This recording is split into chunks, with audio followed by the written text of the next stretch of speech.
7, 6, 5, 4, 3, 2, 1, fire.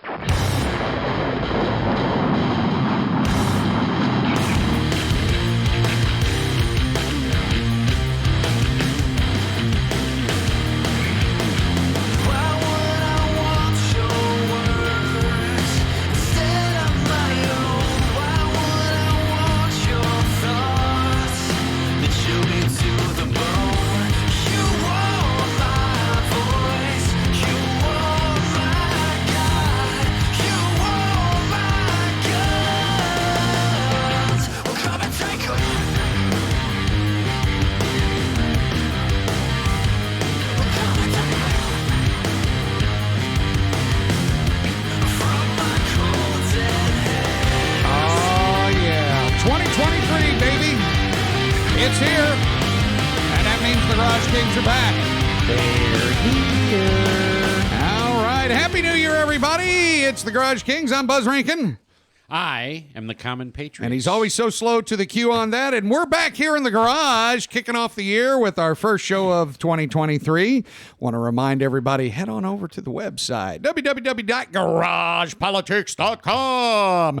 There you can find all the good stuff, past shows, all of the links to our archives, everything. I was actually over there the other day listening to some of our skits and parodies and stuff from the old shows. It's some good stuff. I'm looking forward to... We get to a point we can start doing that fun stuff again. But, hey, head over there, hit the links to our social media sites and stuff like that. Mainly heading over to Rumble. We need 100 followers and 100 likes so that we can start going live. Once we go live, we'll take some phone calls, and y'all can call in. Those that agree with us, and we can chat civilly. Those that don't agree with us, you can call in and get hung up on. No, we'll debate. We'll debate. I promise you. Anyways, it's, talk to anybody. We'll talk to anybody as long as you're civil. You have a valid point. That's and right. You're not just trying to cram something, and be... It's about having a discussion. It's what it is. Right? It's not about talking over each other. It's about having a discussion. Like I do to Patriot all the time. Exactly. Talk over... No, you would never do any such No, thing. we're excited to be back here. We had some good holidays. Hopefully, everybody did have a happy, safe holidays. It was good here over at the Garage Politics. Great weather for Christmas. Oh man, here. It was awesome. So we live in Florida, and of course, everybody else is freezing to death all across the United States. That Arctic air coming down, but we had Christmas Eve and Christmas Day. We were in the 30s, and it was like, yes, it's Christmas in Florida. Fantastic. It was awesome. And then you had a little primer evidence. Oh, I just made Christmas. Oh, Merry Christmas. The whole family was here. It was really, really good. It was good stuff, but we were gonna, like we said originally, what we're gonna be doing this year, we're gonna be recording on Sunday nights, having the show up Mondays. Yep. For everybody to listen to. Yep. Of course, we didn't get to do that. Patriot over here had a good chance to play with his old hockey team yesterday, so he stuck around a little further while he was out of town just so he could play and help them win their beer league trophy again. League trophy. Yeah. I have a picture of it. I'll put on the website. There you go. The trophy they used to use was a beer keg with a cup on top of it. Yes. Well, apparently, in all of this transition, as they've built the new rink and put everything in, they didn't want the keg anymore. The keg got left somewhere at the facility. Oh, no. My son said that it was in the back of the skate rental area. Okay. And it disappeared. Somebody took it. Nice. So they came out they yesterday had with a this little mini itty-bitty Stanley Cup. That's pretty funny. It's pretty funny. Yeah, he sent me the picture, and it was like, hey, awesome. Congratulations, it was fun. dude. So, and I'm the totally non-athletic one because my athletic days are far behind me, so my athletic days are on Xbox. And we'll probably record next week's show on Monday because I'll be leaving Friday the 13th to go to New York to play. Just you. Well, you're coming with us. Yeah, so exactly. We're going to the Merchant Marine Academy on Long Island. I got invited to come up and play in the alumni hockey game against SUNY Maritime across the Long Island Sound from us. We call them Fort Schuyler. Oh, okay. So I get to play in the alumni game. It's going to be lots of fun. We're going to hit New York City. We're going to have fun next weekend. Yeah. Then we'll be back Sunday night late. And we'll record the show next Monday, and then we'll get on our new schedule. At some point. Yeah. Sooner or later. We'll have you a show out there, one way or another. So, hey, man.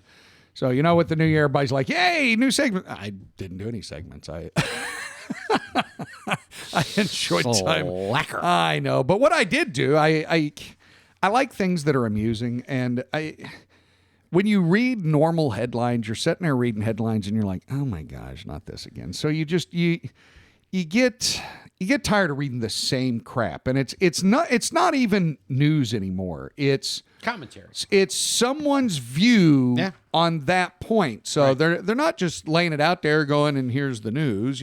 They're going, here's my view, whether you like it or not. Yeah. But so you start looking. So I looked for comedic type things, and I came across.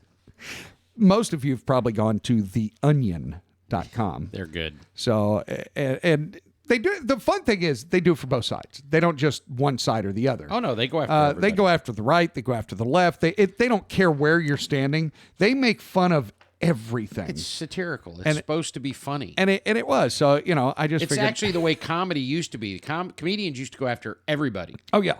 Well, but now they get slapped by, fellow. Anyways. So I figured I'd just read a few of the headlines because they're actually pretty funny. Everybody needs a laugh. New Year. So in one headline, Trump slams Biden as America's most flat-assed president. I don't even have to read the rest of the story. Just the headlines are great.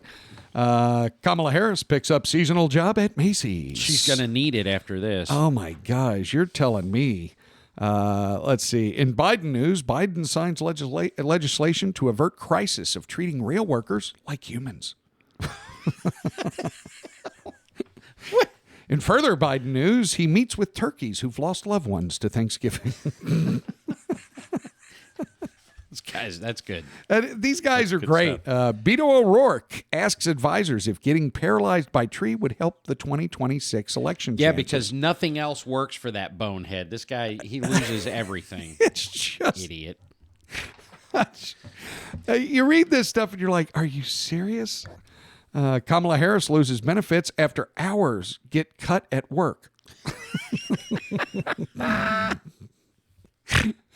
Oh, man. This is exactly what, I think we've challenged people left constantly on this show. Dig, find the truth, but also, guys, take a break once in a while. Sure. Quit just reading the crap. Go to some place like this, theonion.com. None of their headlines are real. None of their stories are real. No. They're out there. I applaud most of them. Sometimes you read something on there and you're like, yeah, bad attempt. But for the most part, the group over there, they're pretty funny. Yeah. They make fun of left and right. It doesn't matter. You can pick what you want to read. I mean, actually, one of the headlines so that people are like, well, everything you just read right there. Ron DeSantis introduces new son, Barron Trump. That's kind of lame. It is, but it's kind of funny. What was the other one? Where was the one up I read to you? McCarthy elected speaker after far-right GOP minority joins rest of far-right GOP majority.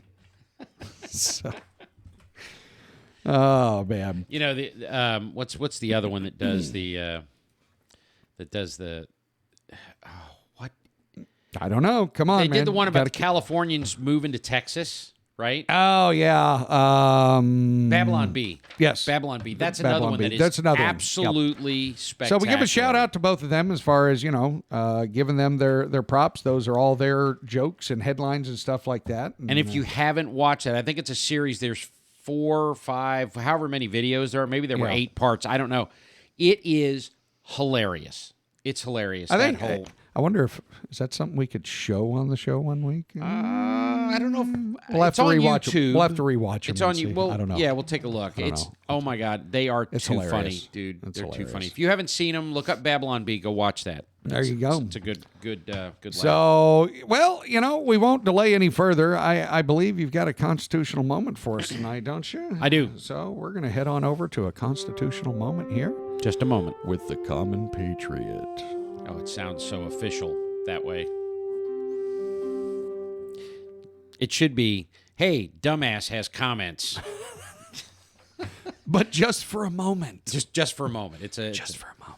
momentary comment. Yes. Okay. It's a moment in time. So, welcome to the new year, everybody. Same as the old boss. Oh, wait, that's the wrong lyrics. Yeah. Sorry. Got that mixed up. Okay, Article 1, Section 2, Clause 3. We are absolutely blazing through the Constitution at about 20 words a week. That's why we're going to make them into moments. Let's read it real quick, shall we? Representatives and direct taxes shall be apportioned among the several states which may be included within this union according to their respective numbers, which shall be determined by adding to the whole number of free persons, keep it in context, including those bound to service for a term of years. There were people that were serving off debts, and excluding Indians not taxed, 3/5 of all other persons. Now, I can hear heads exploding virtually. Anybody who happens to listen to this show right now who isn't a conservative is going, oh my God, the 3/5 compromise. Oh, they made 3/5 of a human being. It's so terrible. I'm so triggered. Is that how they got Fifth Third Bank? I always wondered about that one. So, for the first time, when I was preparing for this segment, and we're just doing it sequentially now, but for the first time in all the years that I've read through this stuff, I actually stopped because I think I just kept glossing over it and ignoring what I was reading, because you've had all these, over the years, there've been debate after debate after debate, and you've got this deal where, as I just sort of was commenting on, where BLM and other groups wanted to say, well, the founders were treating blacks as 3/5 of a person.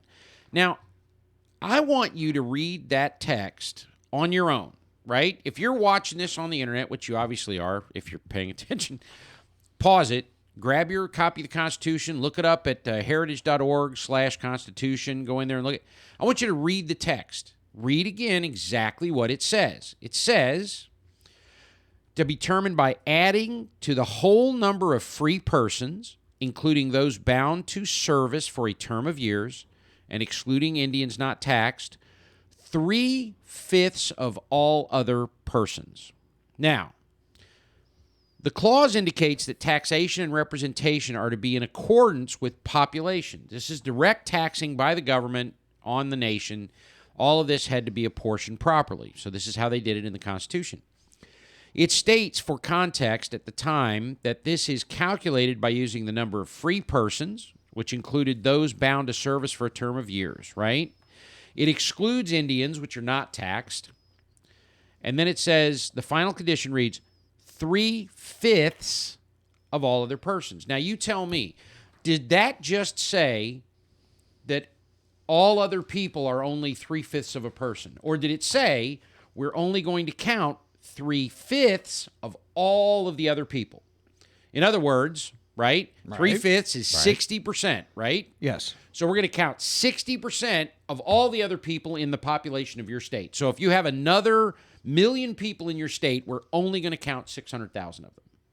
That's what it says. Yeah, pretty much. I mean, that's pretty straightforward to me, right? So this is the infamous 3/5 compromise. This is the deal where they have tried to turn this into some sort of a major problem. But I want you to look at something else here. There's one other thing that I thought was really interesting. Firstly, this fraction was carried over for use from the Articles of Confederation, right? It was intended to equalize the representation and power between the North and the South. It was purposely coupled with the idea that the taxation would be in the same proportion as the representation. It was a negative with regard to representation, but a benefit to the South with regard to taxation. This was designed to get the compromise, to get all of the southern states to approve. Remember, this is not happening at the time of the Civil War. This is happening at the founding, at the time of the Constitution, right? So the other thing is, many of the founders felt overall that by tying together representation and taxation, states would be less eager to inflate their numbers for census to determine. So, because if you up your numbers to try and get more representation, you also have to pay more in taxes. Right. Right? Right. So they thought they were getting a better deal by doing this. Now, here's two key points. Here's the two key points. The text doesn't actually refer to slaves, blacks. It doesn't refer to minorities or any other racial designations. It just says 3/5 of all other persons. Now, you can infer anything you want from that. You can say, well, obviously, all other persons, because you've already said free men and those indentured, then it must be the slaves. Well, okay, that's true. The text of the Constitution, by its construction, and I bet you've never heard anybody say this. Well, you probably have. If you're a constitutional scholar, you've heard it. The text of the Constitution, by its construction, recognizes these unspecified groups of people as Persons. It says, right? Says right there, 3/5 of all other persons. Now, just take a deep breath for a second and be intellectually honest with yourself. Yes, slavery's horrible. We know it's horrible. Absolutely. And I'm telling you right now, I'm doing another show. There's some stuff that I watched and listened to over the break for the holidays. We're going to talk a little bit about there, because much is made of the fact, well, the founders continued to own slaves. Well, they did this and they did that. We're going to talk about that. When we get through some other stuff, we're going to have a show where we're going to discuss that. But I think that it is very pertinent and exceedingly important that you note that the founders actually wrote into the Constitution, regardless of what was going on in the negotiating back and forth about what was going to be the count for apportioning representation and taxation, everything like that, they recognized as persons. The founders managed to get that put in there. They didn't say slaves, property. No. Let's not forget, under the Articles of Confederation. Persons. Yeah. When they were doing this, now, there were arguments on the floor that said, wait a second. For Southern law, okay, the laws in the Southern states treated slaves as property. Not as persons. Not as people. They treated them as property.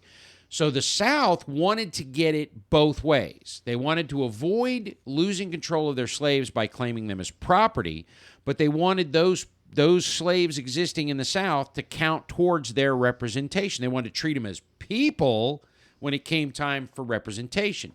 And the argument by the leftist groups has always been, well, they only wanted to treat them as 3/5 of a person. No, the South wanted to treat them as 100% count. And then the compromise was designed to try and reduce the influence of the South by reducing the amount of representation they got. Okay?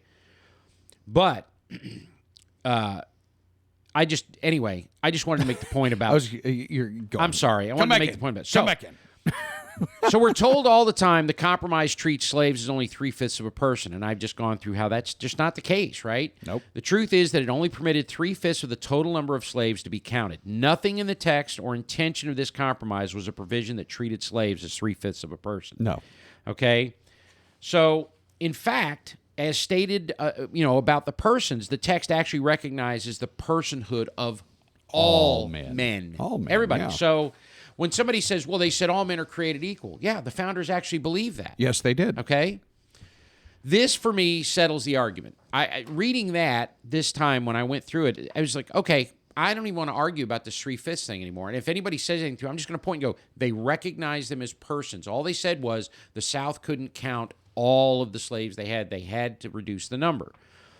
So we'll have more discussion on that later. For now, we have to settle on resolving this infamous compromise and moving forward with confidence and renewed faith in the founders. And that's the constitutional moment this week. Awesome. Good stuff. I just thought that was really interesting. Seriously, it was one of those epiphany moments while I was reading that. Yep. I'm looking at it going, wow, I can't believe I never actually saw that. But the neat thing is, and we do the constitutional moment each week to break it down and just to get it in. And I like this. You kept it to a moment. It's a small segment. Yep. But this has been the challenge, guys. I mean, you can go get the Constitution, whether it's in a little book like this or whether you go get a big book like this. The problem is, in today's society, how many of you actually know the Constitution? How many of you even know the basics of it? Just small things. It's not that you have to know it in and out. We challenge each and every person. Dig into it a little bit. Quit letting today's society blur it, filter it out, and alter it to their meaning, claiming that it's a living, breathing document. Quit letting that crap happen. Yep. Find it out for yourself. Read it, guys, because what Patriot just did, He put it into simple terms. He broke it down a little bit because this is skewed truth. People have skewed it over the years to do exactly what he was just breaking down, that it was segregating and counting people as less. And it's not true. Nope. It's not true. The people that wrote the Constitution were trying to make a better, a freer, and a more unified country. And they had a vision and they had a dream. That dream continually gets stomped on by the modern crap that goes on. So, well, and this is a perfect example, right? Whether it's reading the Constitution, reading the Bible, reading whatever it is, anything. Like I just said, years. I've been reading the Constitution and the Bill of Rights and all this for years, on and off, back and forth, reading through the different things, going back and referencing it when I'm having discussions. And here for the first time, and probably 30 years of me reading it and doing this, read that and go, wow, I can't believe I didn't look at it that way and see that the last, Yep. So read it. Regardless of what it is, read it. You even brought up the Bible. And with this year, I'm going to be doing a lot more Faith Where We Stand segments because I've had a couple people ask, hey, you did it once. Where did, it was pretty good. Why don't you bring it back? So we'll be doing that again. And that one's almost, it's parallel to the constitutional moment. The Faith Where We Stand is just a chance to delve back because whether people want to believe it or not, the Constitution, our forefathers used the Bible as a moral compass, shall we say, to write the Constitution because they knew they needed something with principles and boundaries and morals, and they could find nothing better than the Bible itself. Well, and you've got it on the notes that we said we were taking for things that I said during the shows. We already said, too, we're going to come back and have a discussion about this whole idea that, the left now today wants to say this is not a Christian nation, not founded on Christian principles. We're going to do a show on that one, too. I don't Probably recall it being shows. a Buddhist nation or a Muslim nation. But, it is an important distinction because you go to certain nations and they have a religion and you're not allowed to practice any other religion. You betcha. And whether people want to admit it or not, that's one of the things that makes us unique is the idea that you can come here, you can be any religion you want. Yeah. And we'll take this moment in time here at the garage just to be like more outlets out there. Subliminal Trump hiding right there. It's on your mind. No. Anyways, with that said, I think it's time for Patriot to get up on his soapbox.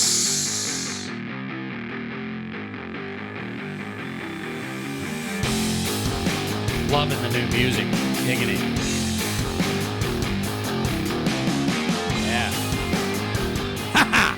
I absolutely could not start the new year and ignore what has just gone on over the past week. Couldn't do it.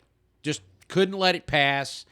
Couldn't go into other things. So let's talk about Kevin McCarthy and the election for the Speaker of the House. Let's get into this. This was so fun. I had someone text me that day and go, what's Garage Politics think about the 13th vote? I'm thinking, let's do the show, man. It's coming up. It's coming up. Let's start this way, right? Okay. A couple of little factoids, right? And I'm certain if you've been listening, again, I say it all the time, if you've been listening to Glenn Beck and Will Cow and Bill O'Reilly and whoever else out there, Sean Hannity, I'm sure you've heard of statistics and all this.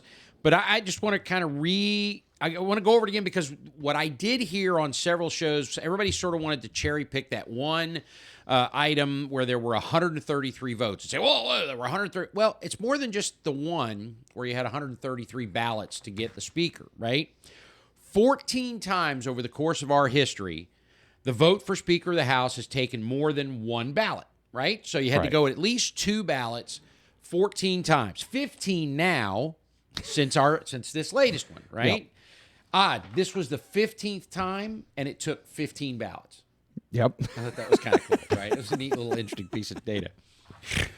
This is only, by the way, for those of you who were listening to the news and you were panicked or hyperventilating over this whole process. Oh my God, the Republic's going to crash because we can't get a speaker. They can't. This one was only the fifth most, right? So there were 4 times where this went longer, a lot than longer 15 ballots. Yeah, exactly. Okay, exactly. So, calm down, people. It's going to happen. And by the way, the four that went more, there was 22 ballots, 44 ballots, 63 ballots, wow, and 133 ballots. Oh, shnikes. Look at that one.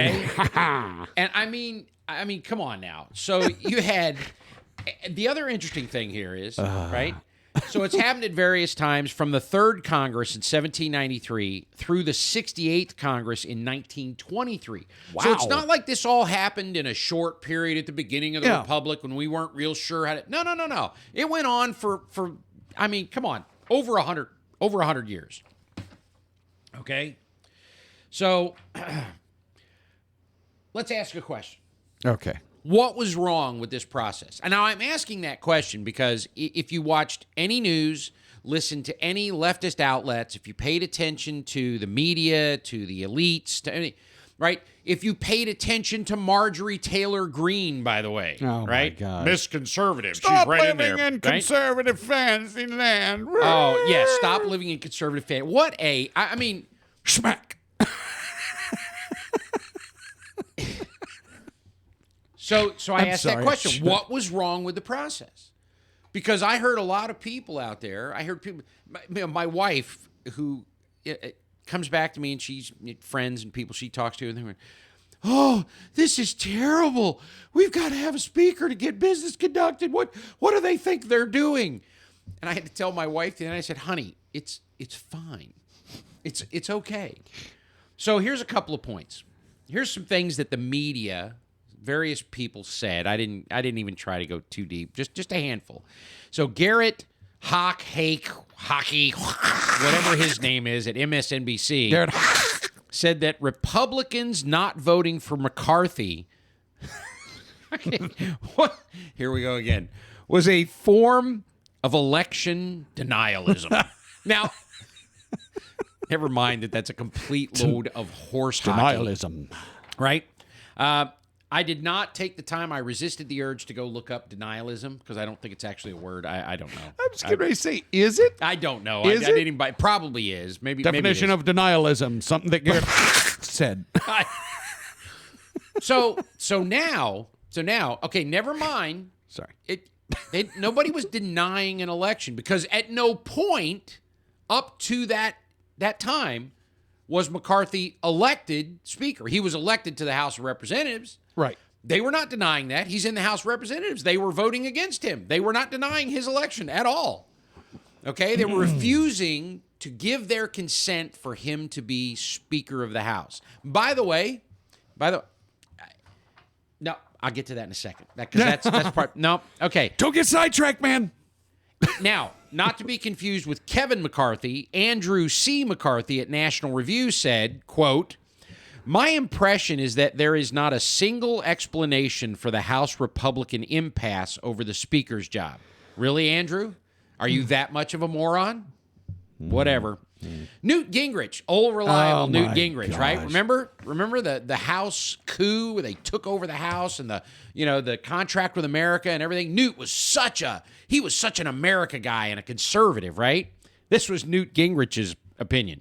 The GOP was in danger of a meltdown. Yeah. Dear God, Yes. Newt, this is your definition of a meltdown. Then, contrary to what I believed for many years, you do not understand freedom or how the Congress is supposed to work in the House and the Senate. You don't understand how this process works. Apparently, you're an excellent compromiser and an excellent person for going out there and making a backroom deal. You just don't like it when it gets in your face and has somebody disagree with your viewpoint. He's a chimer. He likes to go ahead and speak when he has opportunity to kind of point a finger somewhere. my Let me chime in on this one. Meltdown. Now, as expected from NPR, Oh, right? The core of this group are anti-establishment, ideologic skeptics of government. They want it to be smaller. I'm in with that.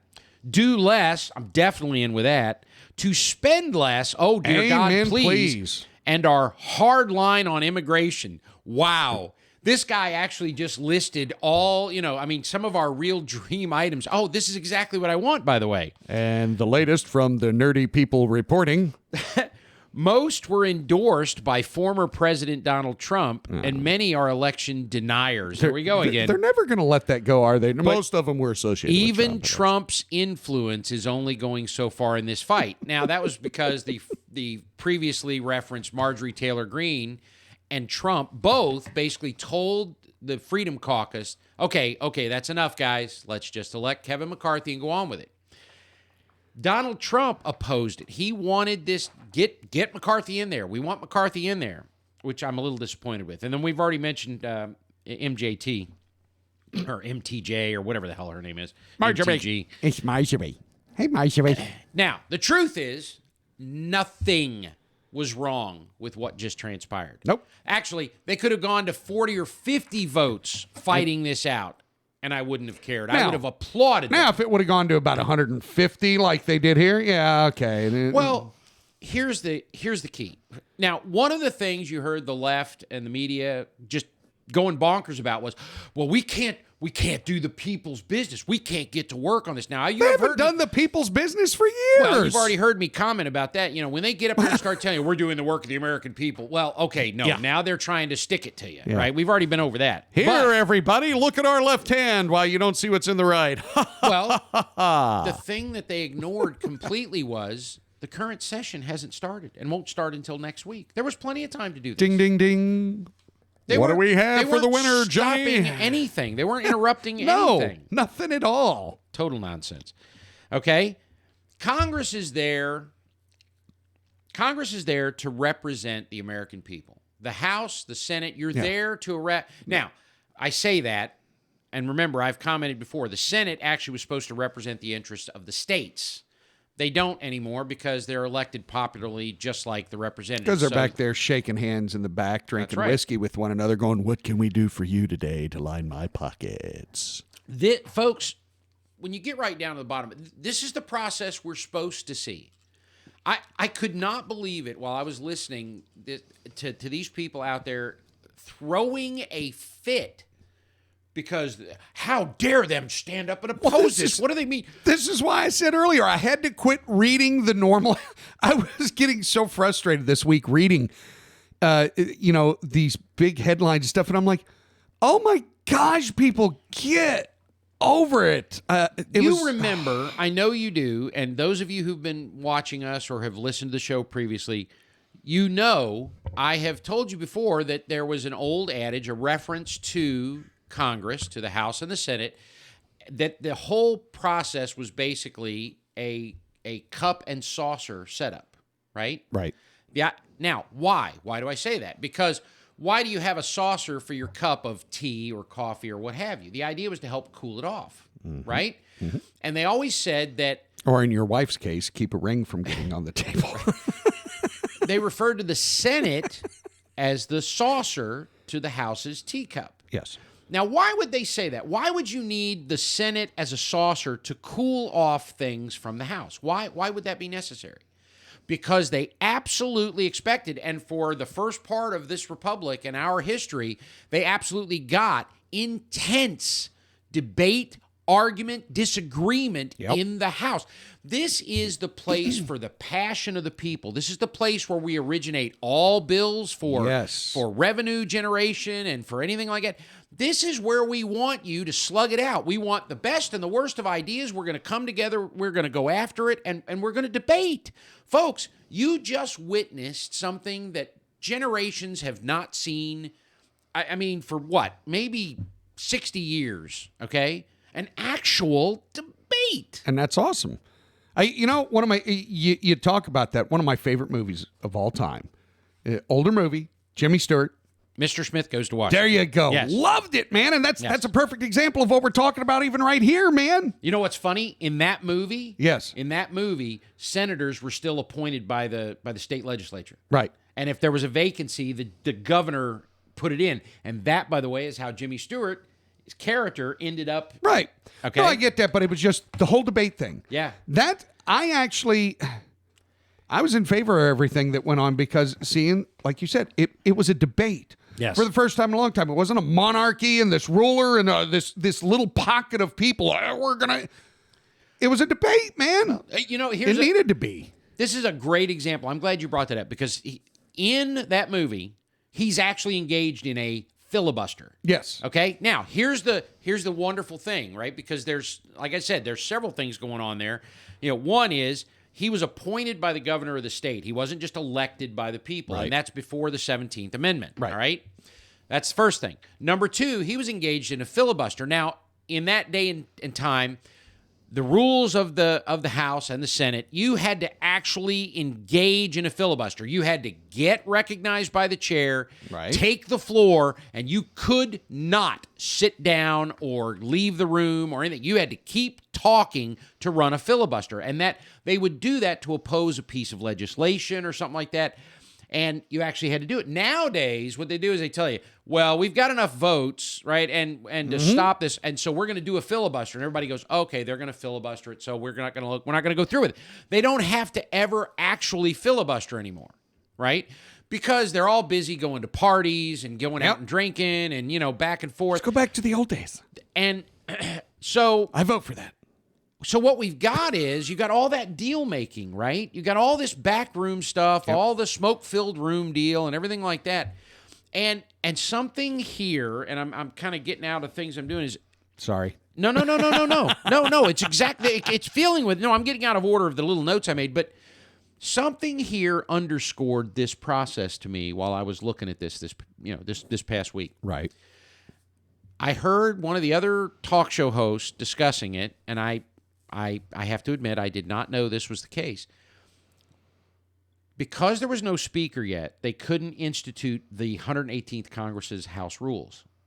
Mm-hmm. One of the first things they implement in the House rules, whether they're Democrats or Republicans, they both do it. And this, to me, is another one of those little things that tells you what you need to know about the fact that both parties are pulling this crap. Okay? It's the same stuff.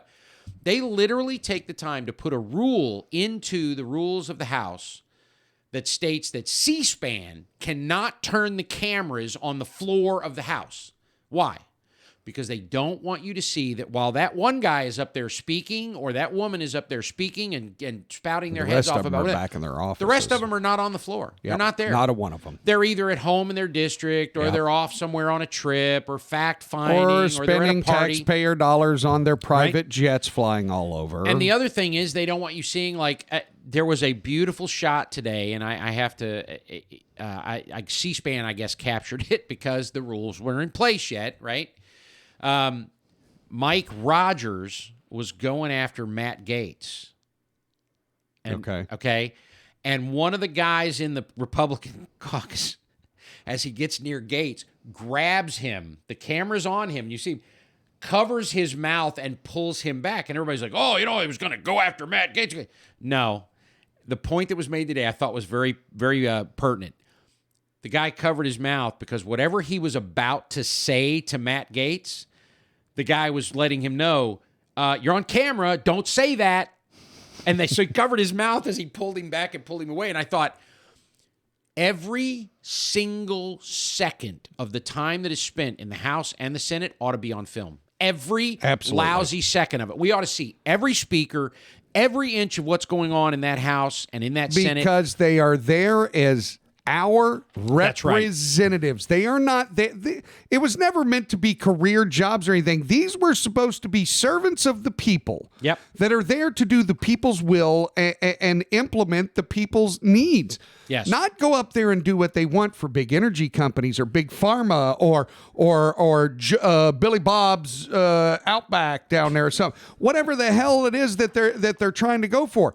None of them are there representing us anymore. Oh, they tell great campaign lies. They love to, when I get to Washington for the people, I'm going to make sure that blah, blah, blah. And then the second they're elected, forget any of those promises, people. They were false promises. They're up there making deals. How is it that so many people go up there to Washington? These are people that, maybe they were lawyers. They're pretty good, hundreds of thousands of dollars, stuff like that. They go up there, and after just one term, they're coming out millionaires. After lifetime terms, they're coming out billionaires. I meant to pull it up. Billionaires. I saw the headline. Now, obviously, it was the left going after this person, which I'm fine with, by the way. And it might have been Marjorie Taylor Greene. It might have been Lauren Boebert. I'm not sure which one it was. Okay, it might have been one of the other women in Congress. I'm not sure. I know it was a female. And they made the comment, of course, never mind Biden and all the others. They made the comment because this happened to be a Republican. They said, well, how is this person who's only making $175,000 a year, how is it they went in and they weren't rich, but now all of a sudden they're worth like $14 million? I thought, because they're all corrupt. That's why. Absolutely. Because they're all conducting insider trading, and the rules of the House don't stop it. The rules of the Senate don't stop it because it's common sense. Who was it not too long ago? And maybe it was a while ago. Anyways, that got caught for tax evasion or something. Nothing was ever brought up against them. They just no, they don't do anything about it. They don't do anything to them. If you get nailed for that, you're going to prison, or you're going to lose everything you've got. And you're going to be in debt. For the rest of your life. I remember it was about a decade ago. Yeah. I got audited one year. I decided I was going to file my own taxes. Yeah. And I could do this. And I filed my own taxes. And later that year, I got audited. I owed $1,200. Right. Got to get that $1,200. I was getting all kinds of notices and demands and threats from the IRS. Yeah. And the next year, what do? They turn around and audit me again. Yes.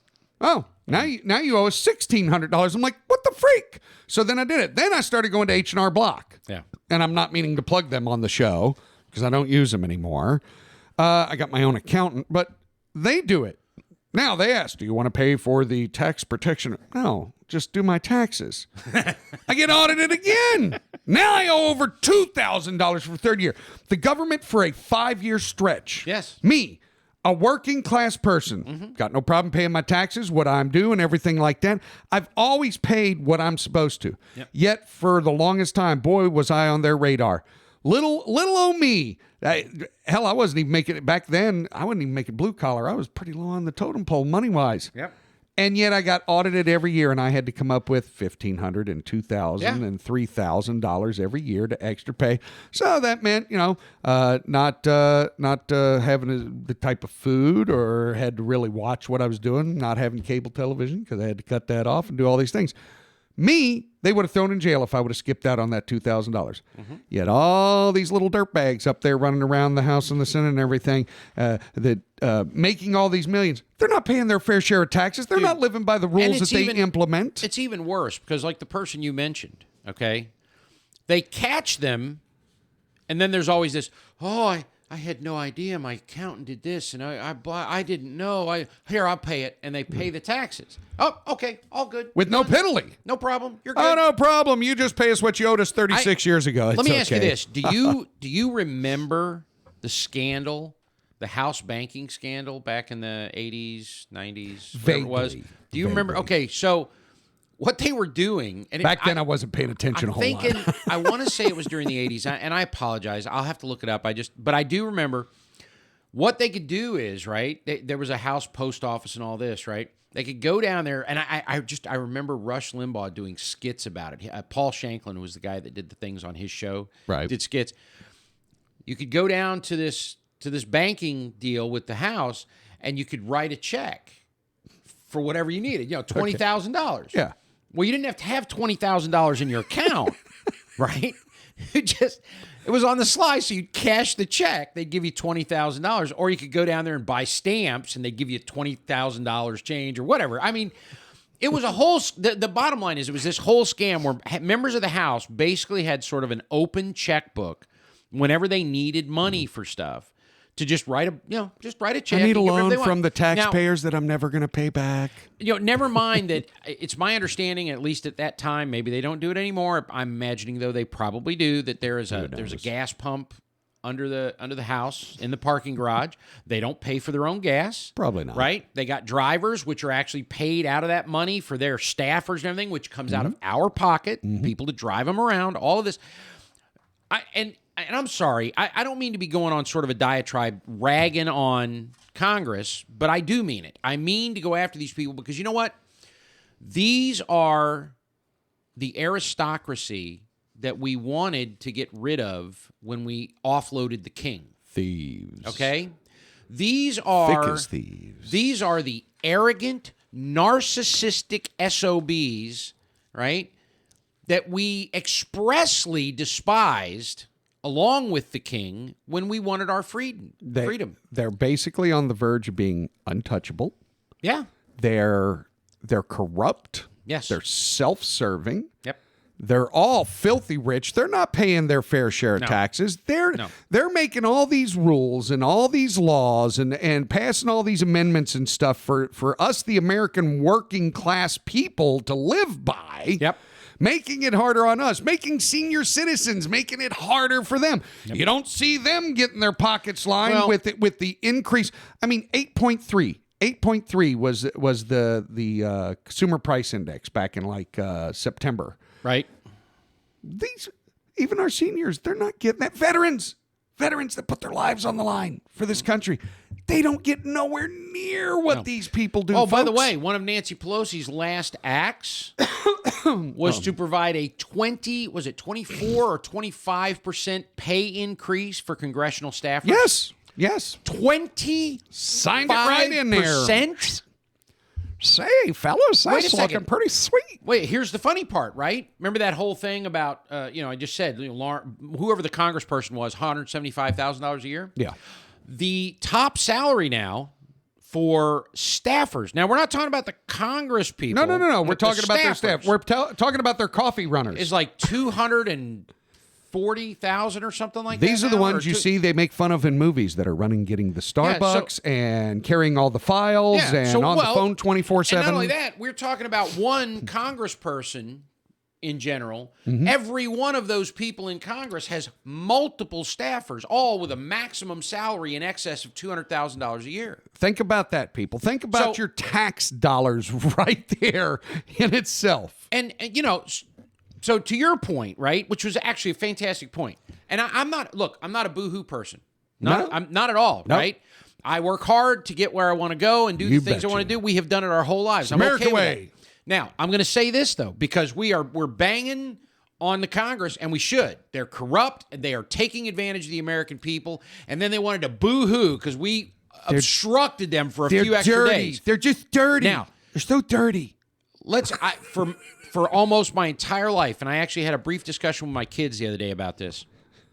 I am an unabashed capitalist. I am a capitalist all the way. I absolutely believe that the system of capitalism raises more people out of poverty than any other system. You pick, I don't care, socialism, communism, you pick whatever utopian BS thing you want to pick.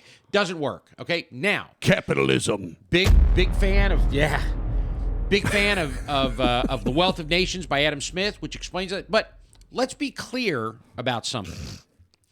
Adam Smith even was not a fan of unfettered, unguided capitalism. He had no problem with certain restrictions and rules.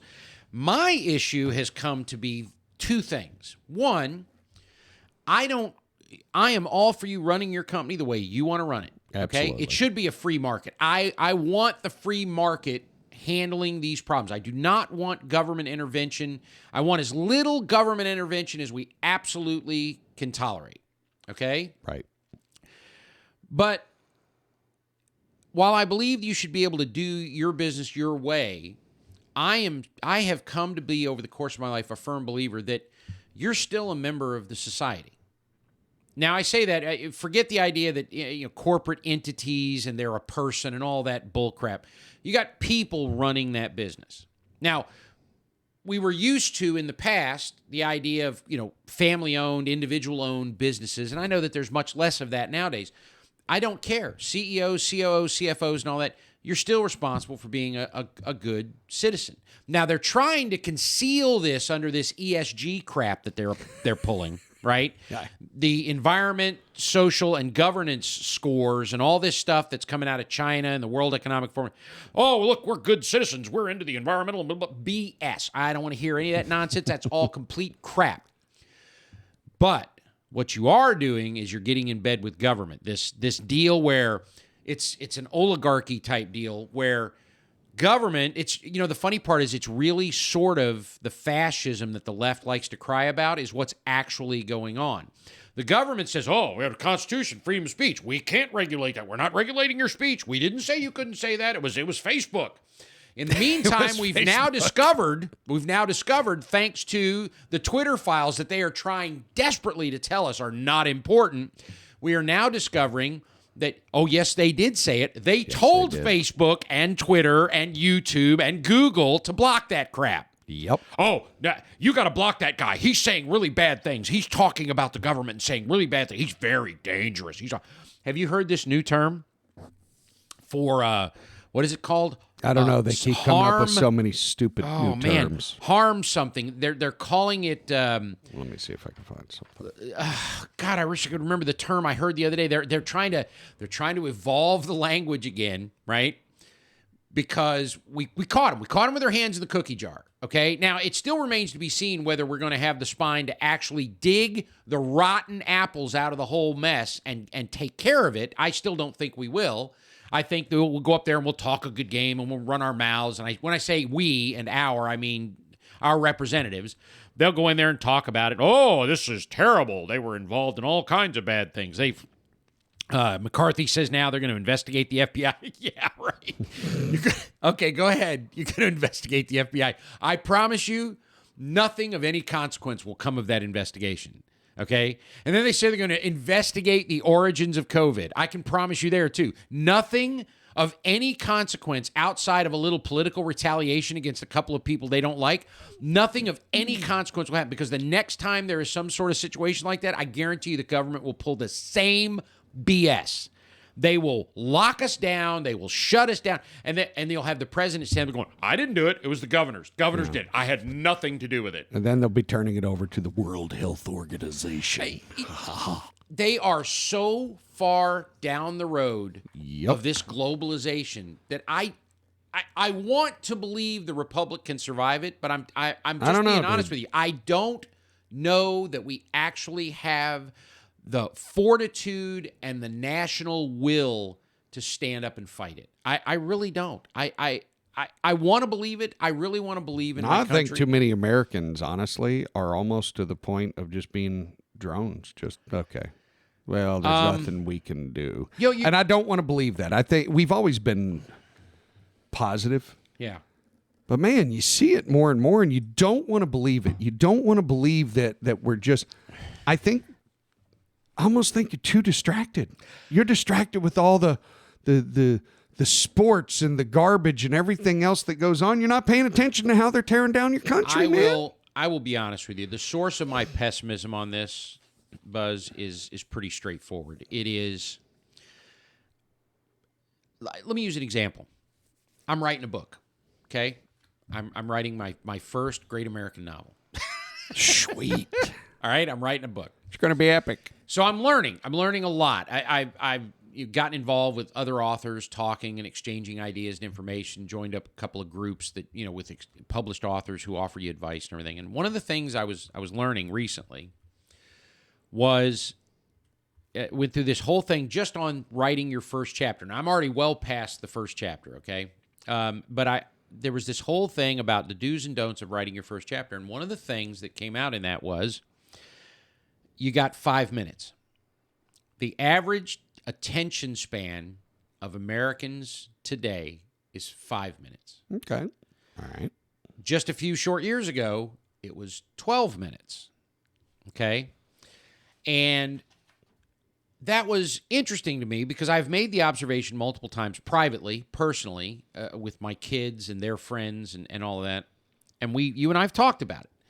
This idea with whether it's TikTok, Facebook, YouTube, right? Everybody watches the videos and, this is not the old days were so much better type of thing. This is just observation. No. When we wanted information, you and I, we've talked about it before. We've brought it up before.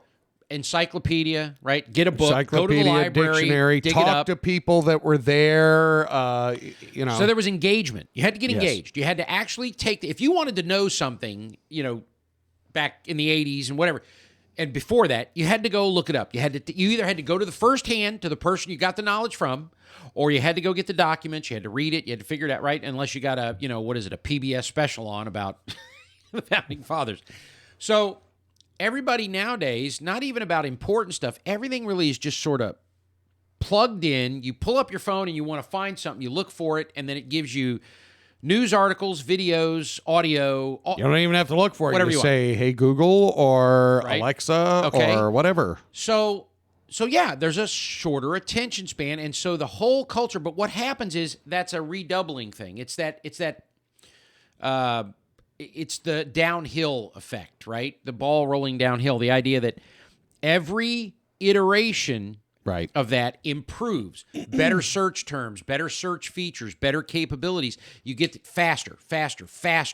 Yes. And so there's less ability on the part of those people to maintain that attention span to go get the data. So that's why, I don't want to beat the hell out of that, but the truth is the government is corrupt.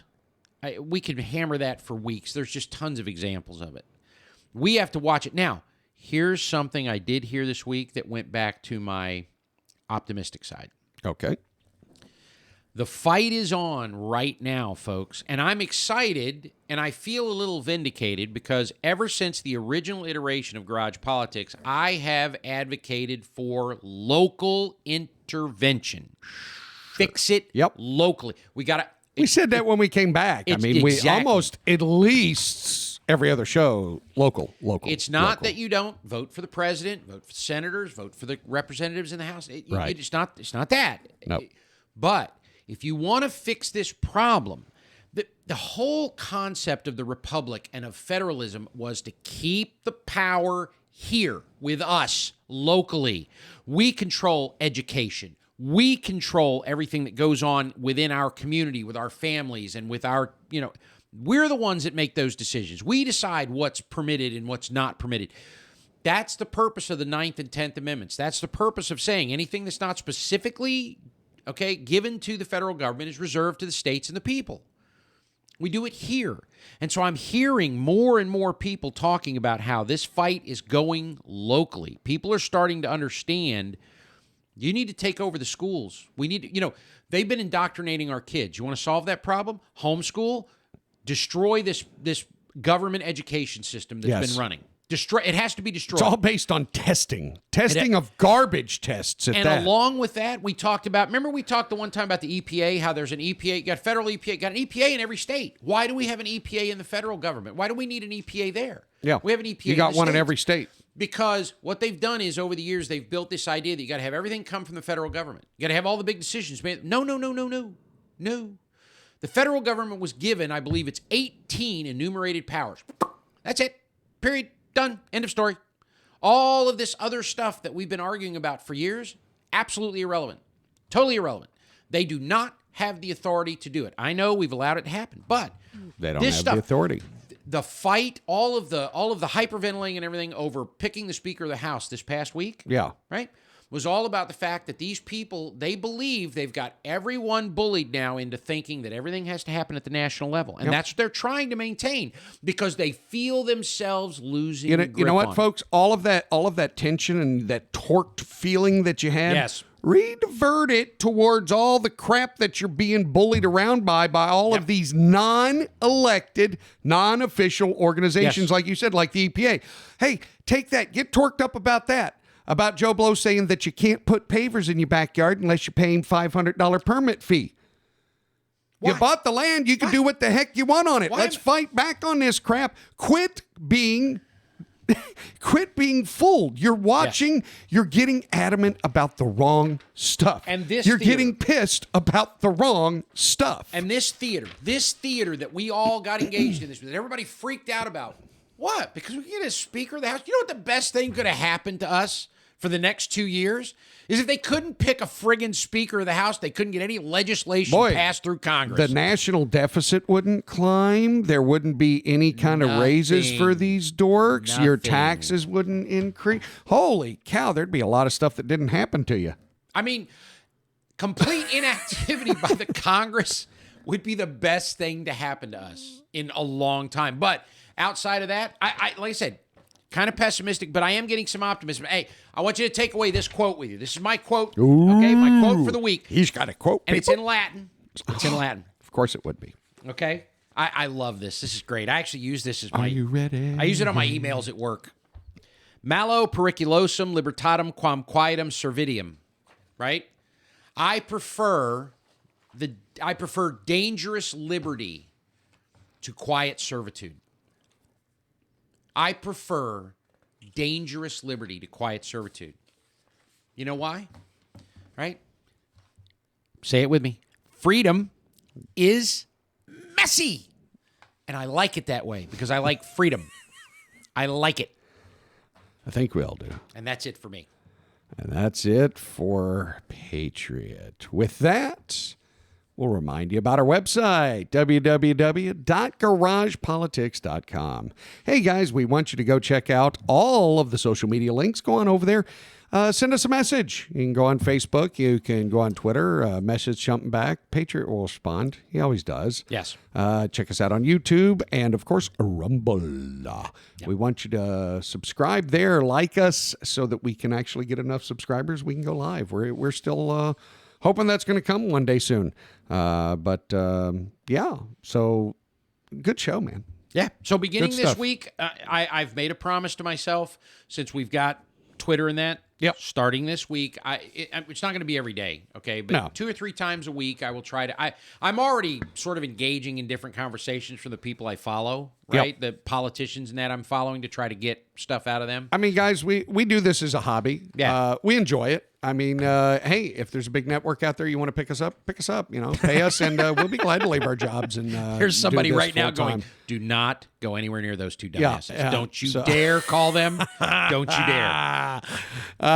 We love it. But anyways, big shout out, as we always do, to our veterans, Yes. to our active military, their families. God bless all of you. Yes. You all are the reason Amen. we have freedom and live in one of the greatest country, live in the greatest country in all of the world. Big shout out to our first responders, our firefighters, police officers. Every one of you people that are out there dealing with people in emergency situations, every single one of you police officers that every time you strap on a badge, your life is on the line protecting communities. Yep. God bless you all, man. We pray for you all, for your safety, your protection, your return home, you families of all of them. God bless you all, too, because I can only imagine what it's like every time someone walks out of a door that you're wondering, are they coming home at the end of their shift? So God bless you guys. All of those that have fallen, God bless your families. Yep. And you know what? We do that. I've heard a few people, and I've caught a little back pressure from some people. Well, there's some bad cops out there. There's this or that. You know what? I'm number one. I'm tired of hearing that. We all know that. We know that. Guess what? You're working in an office somewhere doing accounting. There's bad accountants. There's bad accountants. I don't want to hear it. Hey, with my job, there's bad people that do what I do. We so are trust talking me. every time we talk about this. There's just too many good people out there doing these jobs, man. And so I don't want to hear. We'll But you deal know with what? the. You know what, Patriot? Somebody making that kind of response. That's exactly what's wrong with society, folks. Yes. You're focused on the negative, man. Focus on the positive, Who was baby. the guy? We had a guy. You and I once knew. This guy who's always griping about the military. Well, it makes them so special. I work hard every day. Well, cry me a river, dude. Are you? Your job in the office isn't giving us freedom, buddy. We applaud you every day for making the economy run. You betcha. Okay? So we give a little extra backslap for the guys and the women who take off and leave their families and everything and go halfway around the world. Not because they agree with it, not because they like it, not because they think it's great, because Uncle Sam said, hey, go there for me. We're Okay, not putting I'm doing the job. anyone down, guys, Nope. but there's certain jobs in the world that your life is on It's the still line. tough. My life is not on the line when I go to my office every day. Well, Yep. that I know of. But anyways, so God bless each and every one of you. Thank you for listening to the Garage Politics. We'll be back next week with a new show. Happy New Year 2023. God bless. And until then, see you in the garage. Got it.